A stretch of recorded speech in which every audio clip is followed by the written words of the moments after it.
కావటమే మీ లక్ష్యమా? MBBS సీట్ల guidance కోసం తప్పక విచ్చేయండి మెగా ఎడ్యుకేషన్ మేళా. అపరిశుభ్రమైన వంటగదులు, అసహ్యంగా మరుగుదొడ్లు, వెలుతురు రాని రూములు, గాలి రాని పరిస్థితులు. నేను చెప్పేది దేని గురించి అనేగా మీ సందేహం? రాష్ట్ర వ్యాప్తంగా ఉన్న వెల్ఫేర్ హాస్టళ్ల గురించి. పేరుకు వెల్ఫేర్ హాస్టల్లే, కానీ విద్యార్థులకు వసతులు మాత్రం డొల్లా అనే చెప్పాలి. వారానికి సరిపడా ప్రభుత్వం అందించే ఆహార మెను ఉండదు. మంచినీటి సరఫరా అసలే ఉండదు.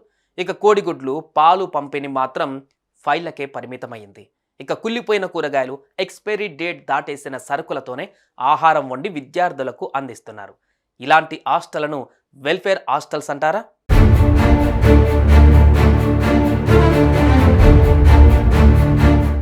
అందుకే ఇప్పటి వరకు ఇలా ఇబ్బందులు పడుతున్న విద్యార్థులకు విముక్తి కలిగించారు ఏసీబీ అధికారులు.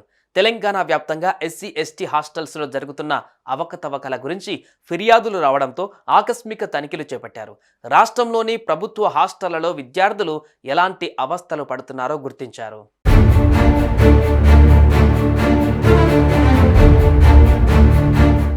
ముఖ్యంగా తెలంగాణ రాజధాని హైదరాబాద్లోని జాంబాగ్ ఎస్సీ బాలుర హాస్టల్లోనూ అధికారులు తనిఖీలు చేపట్టారు. హాస్టల్లో వసతులు సరిగ్గా లేవని, నాణ్యత లేని ఆహారం పెడుతున్నారని విద్యార్థులు ఫిర్యాదు చేశారు. అయితే హాస్టల్లో 125 మంది విద్యార్థులు ఉంటే లెక్కల్లో మాత్రం 204 మంది విద్యార్థులు ఉన్నట్టు తేల్చారు. గవర్నమెంట్ నుంచి మాత్రం 204 మంది విద్యార్థులకు గాను నిధులు తీసుకుంటున్నారని, కానీ ఉన్న 125 మంది విద్యార్థులకు కనీసం సరిగ్గా తిండి కూడా పెట్టడం లేదని గుర్తించారు ఏసీబీ అధికారులు. కుళ్ళిపోయిన కూరగాయలతో కూరలు, పురుగులు పట్టిన బియ్యంతో అన్నం పెడుతున్నారు. ఇక ప్రతిరోజు పాలు, గుడ్లు ఇవ్వాలన్న పాలసీనే మర్చిపోయారు. ప్రభుత్వం నుంచి వస్తున్న నిధులను జేబుల్లోకి వేసుకుంటున్నారు. కాగా విద్యార్థులు ఉంటున్న రూమ్స్ కూడా శుభ్రంగా లేవు. ఇక మరుగుదొడ్లు అయితే మరీ దారుణమని చెప్పాలి.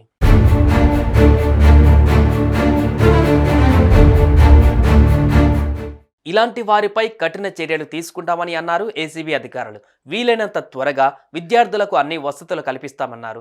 విద్యార్థుల నుంచి అందుకున్న ఫిర్యాదుల మేరకు యాక్షన్ తీసుకుంటామన్నారు.